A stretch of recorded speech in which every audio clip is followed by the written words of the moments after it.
റസൂലുള്ളാഹി സ്വല്ലല്ലാഹു അലൈഹി വസല്ലമയും അബൂബക്കർ സിദ്ദീഖ് റളിയല്ലാഹു അൻഹും സൗർ ഗുഹയിൽ, ശത്രുക്കൾ ഗുഹാമുഖത്ത്, അവർ കുനിഞ്ഞു നോക്കിയാൽ നാം പിടിക്കപ്പെടുമെന്ന് പറഞ്ഞ സന്ദർഭത്തിൽ കുലുങ്ങാതെ നബി സല്ലല്ലാഹു അലൈഹി വസല്ലം പറയാണ്, ലാ തഹ്സൻ ഇന്നല്ലാഹ മഅന, സങ്കടപ്പെടണ്ട, അല്ലാഹു കൂടെയുണ്ട്.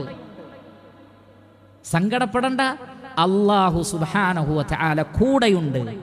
അതെന്തൊരു വലിയ തവക്കുലാണ്.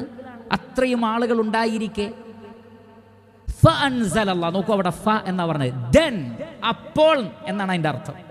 അപ്പോൾ ഫഅൻസലല്ലാഹു സകീനതഹു അലൈഹി വഅയ്യദഹു ബിജുനൂദിൻ ലം തറൗഹ. അപ്പോൾ അല്ലാഹു പ്രത്യേകമായ ഒരു സക്കീനത്ത് ഇറക്കി കൊടുത്തു, നിങ്ങൾക്ക് കാണാൻ പറ്റാത്ത സൈന്യങ്ങളെ കൊണ്ട് ശക്തിപ്പെടുത്തി.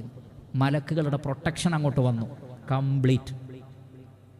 ലാ തഹ്സൻ ഇന്നല്ലാഹ മഅനാ, എവിടെയൊക്കെ നമ്മൾ പറയുന്നുവോ ഇൻഷാ അല്ലാഹ്, മനസ്സ് തട്ടിയാണ് പറയുന്നതെങ്കിൽ അള്ളാഹുവിൻ്റെ സംരക്ഷണം ഉണ്ടാകും.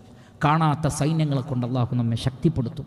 ഏത് ഘട്ടത്തിലും ഇൻഷാ അല്ലാഹ് അല്ലാഹു സുബ്ഹാനഹു വ തആല സഹായിക്കുമാറാകട്ടെ.